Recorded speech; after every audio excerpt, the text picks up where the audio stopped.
అస్సలే లేట్ అయిందనుకుంటే ఎదురుగా సీన్ చూసి ఆగిపోయాను. స్కేటింగ్ చూడడానికి బాగుంటది, చేయటం చాలా కష్టం అని అన్నాడండి. మరి ఈ రోజు మన డ్యూటీ ఎదురుగా వస్తున్నారు కదా, పాలకొల్లు స్టేషన్ లో పికప్ చేసుకుని వెళ్తూ బ్రేక్ఫాస్ట్ చేసి పక్కనే ఉన్న టీ టైం దగ్గరికి వచ్చేసాము.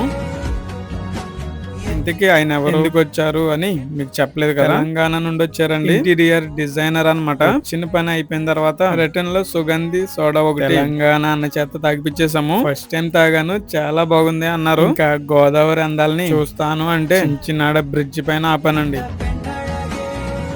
తెలంగాణ నుంచి వచ్చారు కదా, మంచి రెస్టారెంట్ కి తీసుకెళ్దాము అని మా ఫ్రెండ్ అన్నారనమాట. ఇప్పుడైతే అలా అనుకుంటాము, అస్సలు జరగదు కదండి. ఇంకా స్టార్టర్స్ తో స్టార్ట్ చేసేసాము. నేను ఫుడ్ లవర్ ని కాదు కాబట్టి లంచ్ టైం అయింది, తినాలి అన్నట్టుగా తింటున్నాను అనమాట. అన్నోళ్ళు అయితే టేస్ట్ గురించి, ఎలా కుక్ అయింది, ఎలా కుక్ చేయాలి, వీటి గురించి మాట్లాడుకుంటున్నారు. మేబీ ఫుడ్ లవర్స్ అందరూ అలానే ఉంటారేమో.